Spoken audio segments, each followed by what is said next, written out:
lii mooy téléphone Tesla modèle Pi téléphone bu sophistiqué lool nekk une première dans le secteur de téléphonie. téléphone bi am na possibilité changer ay couleurs yu bëri boo nekkee ci naaj bi bu gudd yëpp appareil bi boo ko tiimalee ci asamaan si mën nga observer biddiw yi ci asamaan si ak di zoomer di xool détails yi ak ni biddiw yi mel. possibilité bi yeneen téléphone yi mënuñu ko wala amaguñu capacité technologique bi. panneau solaire Tesla bokk na ci ñuy defar panneau solaire maanaam solaire pour jël courant bi nekk ci naaj bi. téléphone Tesla modèle Pi dañoo def ay panneau solaire ci biir ngir téléphone bi di mën di chargé wu te doo soxla chargeur boo ko tiimalee ci naaj bi rek mu commencé chargé automatiquement. téléphone bi dafay nar a jëlee jënd chargeur. batterie téléphone Tesla modèle Pi bi ingénieurs yi xam nañ ni batterie lu am solo la ci téléphone moo tax ñu focus ci batterie bi daal di use ay technologie yu développé pour defar batterie boo xam ne day diire lu yàgg.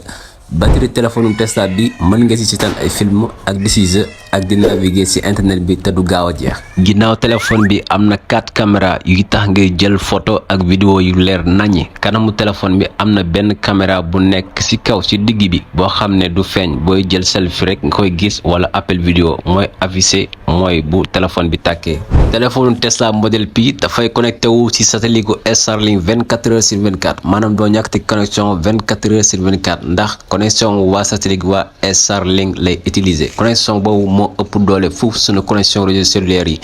te moo ko gën a gaaw ci boo doon télécharger ndax 200 mégabits par seconde la seconde bu jot. envoyé ay SMS même boo amul signal te loolu internet cellulaire yi comme suñu PC yi ñu yore mënu ko ndax boo demee ci yenn zone yi connexion bi du am doole wala réseau bi day dem waaye bu dee téléphone Tesla modèle Pi bi foo nekk da ngay am connexion même bu fekkee ni signal bi ñëwul boo envoyé message wala appel vidéo WhatsApp day dem. téléphone Tesla modèle Pi day am ay fonctionnalité cryptocurrency pour ñu soxla def ay échange ak cryptocurrency wala di nga mën tamit conserver sa ay coins wala def ay transaction téléphone bi day mel comme ku yore sa carte gab pour def ay achat en ligne. Tesla amoon na application boo xam ne Apple ak Android mën na ko jël boo amee application boobu am oto Tesla mën nga taal oto bi wala fay ko wala ubbi porte yi wala localiser oto yi. téléphone Tesla bi boo ko amee du jar ngay télécharger application bi ndax am na ci biir téléphone bi application bi mën na dawal oto bi te kenn du nekk ci biir. disparition des anciens téléphones ci secteur de technologie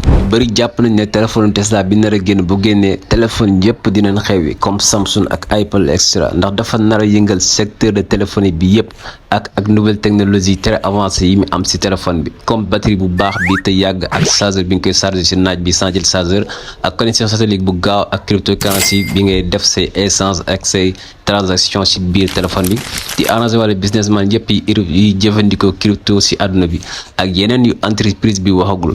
am na ay rumeur yu wax ne téléphone Tesla modèle Pi bi dina génn septembre 2023 bi mais entreprise bi communiqué gul ci date de sortie bi ak tàmbale jaay bi.